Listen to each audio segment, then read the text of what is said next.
Greetings everyone. Thank you for being part of this engaging and creative session today. As a design team of Commented, Jaren and I, we are about to delve into analysis of a product, and today's product is called Swifty, and we are going to leave comments on their website and their product. But before we create our comments, I'm just going to create a project in Commented.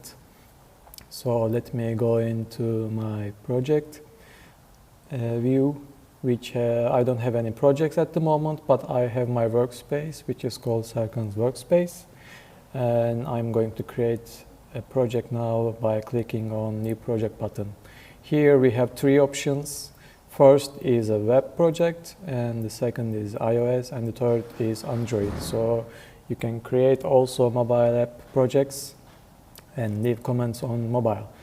And I'm going to press on web, and I need the URL of the website, and I'm just going to copy it and paste it, and it automatically fills the fields, but I want to change this one to SVI2, for example, so I can make adjustments here if I want to.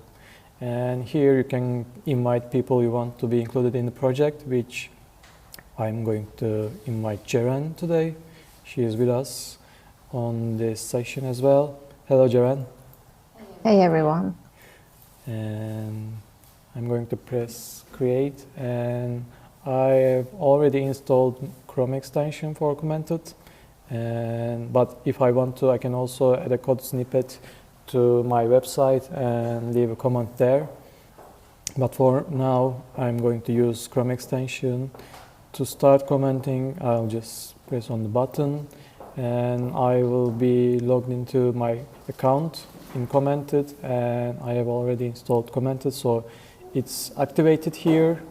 And as you can see on the tooltip, I can start creating my comments. But before we do, I'd like to hear Jaren's opinions about the project of Swifty. Sure. I had the time to check the product, and I really liked it, and I see how people can benefit from it, because it takes too much time to like book a flight and make reservations for your hotel and etc. So it takes too much time, and to be honest, I have to admit, even there are times that I postpone things. Yeah, this is really useful, and it's like just having a chat with someone, then you just create your booking and everything is done by the AI itself. So here we have this hero section at website with a big text and a call to action and an image. What do you think about this section, Jaren?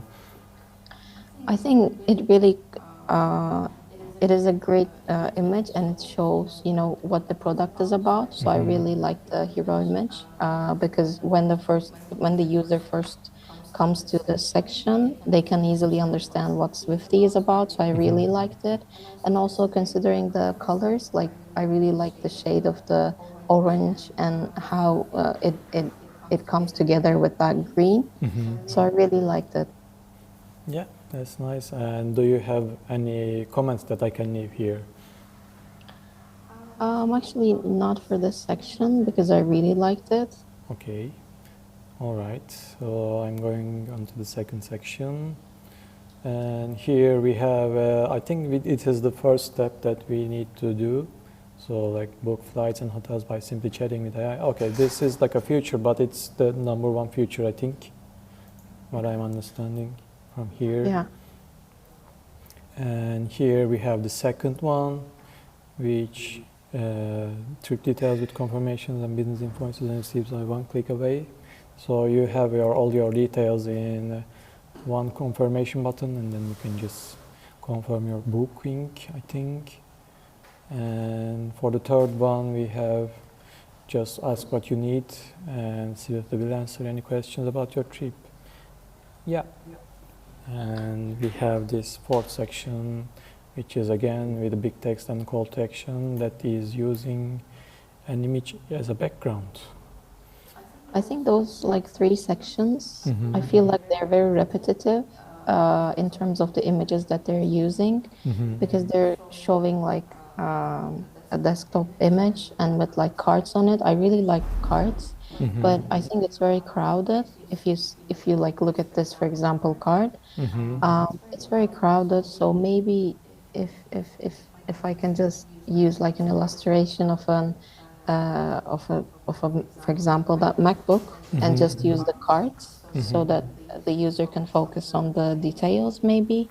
And also just because those images takes up a lot of space in the website, in the left part, maybe it is good to have like a subtext that to clarify what actually that feature does instead of having a very big bold text, which is great, but maybe like a subtext that can back that up Yeah. would be nice. Yeah, I totally agree. And here you can also, I think, I think it's nice to show the interface, but as you mentioned, maybe it's too crowded, so maybe just focus on one element at a time would be better. Yeah. But I also would like to say that I really like the interface, so it's really similar to ChatGPT, and they are using a similar kind of a UI. And I think it's really easy and nice. So it's a familiar interface that we use almost every day now. Because I mean, a lot of people are ChatGPT users, and even if they don't, they usually use WhatsApp or any kind of chat program. So it's really familiar. Yeah, and also people are tend to use what they're familiar in terms of the interface. Yeah. So that's a nice thing. I'm not sure that it's on purpose or not, but I like that. Yeah. And okay. Any other comments here? I think I've noticed that the buttons they don't have any like hover states, so maybe in the future, like if that can Oh be yeah. added, that can be nice. Yeah. I think we can add it as a comment. Over and on click state can be added. Great. If you don't have any other comments, maybe we can just click on get started and see the other pages. Sure. I have already opened the sign up page, and I have to say there are a lot of inputs that I need to fill in before I become a user. So I have doubts about filling those fields here. I mean, it's too much information that I need to fill at first step. Rather than maybe they can just ask for my email and password, and then when I get into the application, they can, with my first booking, maybe I can just fill in other information that is needed, rather than just doing it on the first step, which I think it's just going to. A lot of people can change their minds in this first step and not decided to subscribe. Yeah, I totally agree. It feels like too crowded and you have to like scroll down. And I'm not sure if I need to like fill in all those inputs. If it's needed, as you said, maybe we can just have like maybe one or two that's needed. And as you said, maybe after we sign up, then we can select to, type those information or not.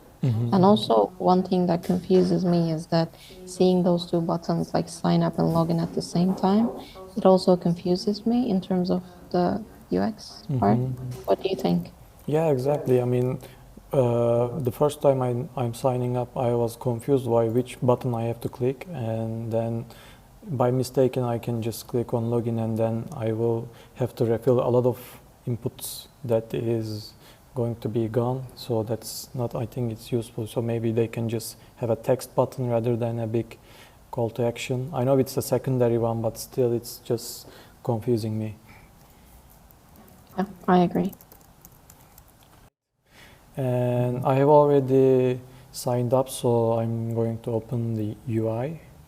So here you can see that I have made a conversation with the AI, and I was planning to go to London on 15th of December from Izmir, and it gave me a good response and a lot of flight options, which I can say. And how was your experience?